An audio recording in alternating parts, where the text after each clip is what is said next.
ప్రభు యేసుక్రీస్తు నామములో మీ అందరికీ శుభములు. పరిశుద్ధ మరియమ్మ మోక్షారోహణ మహోత్సవము. నాకు ఒక స్త్రీ దర్శనమిచ్చెను. సూర్యుడే ఆమె వస్త్రములు, చంద్రుడు ఆమె పాదముల క్రింద ఉండెను.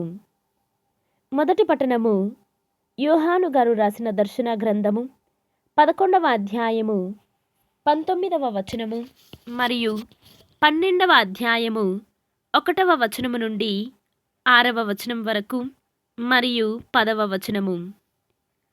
దివియందలి దేవుని ఆలయము తెరవబడెను. ఆ ఆలయమున ఒప్పందపు పేటిక కాననయ్యెను.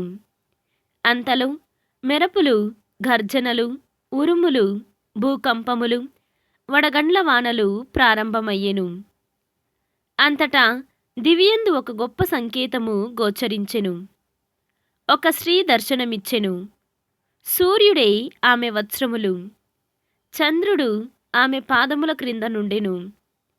ఆమె శిరముపై 12 నక్షత్రములు గల కిరీటము ఉండెను. ఆమె నిండు చూలాలు. ప్రసవ వేదన వలన ఆమె మూలుగుచుండెను. అప్పుడు దివియందు మరి ఒక సంకేతము గోచరించెను. ఒక ఎర్రని గొప్ప సర్పము గోచరించెను. దానికి 7 తలలు 10 కొమ్ములు ఉండెను. ప్రతి శిరస్సున ఒక కిరీటము ఉండెను. అది తన తోకతో ఆకాశమందలి తారకలలో 3వ భాగమును చుట్టి భూమిపై పడద్రోసెను. ఆ గర్భవతి ఎదుట ఆ సర్పము నిలిచెను. ఆ చూలాలు ప్రసవింపగనే శిశువును మృంగా ఆ సర్పము చూచుచుండెను. అంతటా సమస్త జాతులను తన ఇనుప దండముతో పరిపాలింపగల కుమారుని ఆమె ప్రసవించెను. కాని ఆ బిడ్డ ఆమె చేతుల నుండి లాగివేయబడి దేవుని వద్దకు, ఆయన సింహాసనము వద్దకు కొనిపోబడెను. ఆమె ఎడారికి పారిపోయెను. దేవుడు ఆమెకు అట ఒక నివాసము ఏర్పరచెను. అట ఆమె 1260 దినముల పాటు పోషింపబడెను. అంతటా దివియందు ఒక గంభీర కంఠస్వరము ఇట్లు పలుకుట వింటిని. ఇప్పుడు దేవుని రక్షణము వచ్చియున్నది. రాజుగా దేవుడు తన శక్తిని ప్రదర్శించెను. ఇప్పుడు ఆయన మెస్సయ్య తన అధికారమును నెరపెను. ఏలైనా మన సోదరులపై నేరము మోపువాడు, రేయింబవుళ్ళు దేవుని ఎదుట వారిని దూషించినవాడు దివి నుండి బయటకు గెంటివేయబడినాడు. ఇది ప్రభువాక్కు. సర్వేశ్వరునికి వందనములు. భక్తి కీర్తన. రాణి మేలిమి బంగారు నగలతో కైకేసుకొని నీ కుడి పార్శ్వమున నిలుచుండెను. క్రీస్తునందందరూ బ్రతికింపబడుదురు. ప్రథమ ఫలము క్రీస్తు. ఆ తరువాత ఆయన రాక సమయమున ఆయనకు చెందినవారు.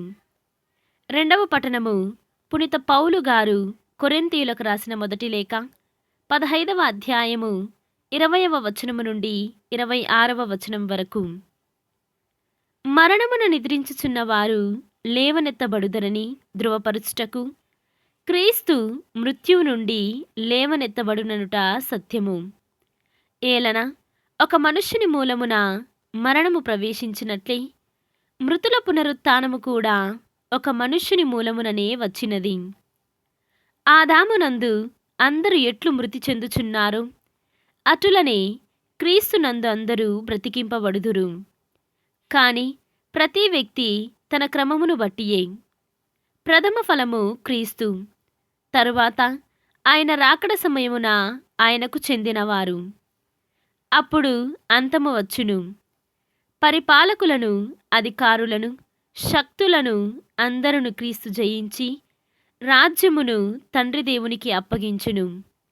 ఏలన దేవుడు శత్రువులనందరను ఓడించి ఆయన పాదముల క్రింద ఉంచు వరకు క్రీస్తు పరిపాలింపవలెను. నాశనము చేయబడవలసిన చివరి శత్రువు మృత్యువు. ఇది ప్రభువాక్కు. సర్వేశ్వరునికి వందనములు. ఈనాటి సువిశేషము పునీత లూకా గారు వ్రాసిన సువిశేషము 1వ అధ్యాయము 46వ వచనము నుండి 55వ వచనము వరకు.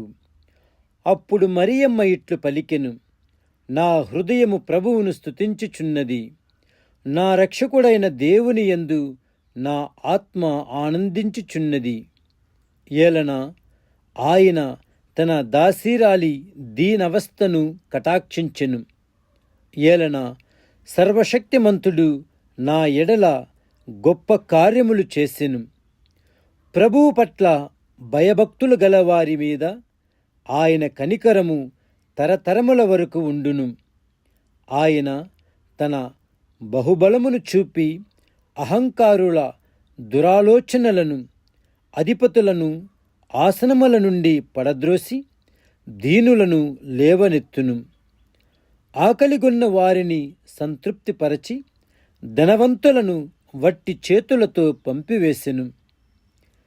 మన పితామహులు అబ్రహామునకు అతని సంతతి వారికి తరతరముల వరకు తన కనికరమును బట్టి తన సేవకుడు ఇశ్రాయేలునకు సహాయము చేసెను. ఇది క్రీస్తు సువిశేషము. క్రీస్తువా మీకు స్తుతి కలుగునుగాక.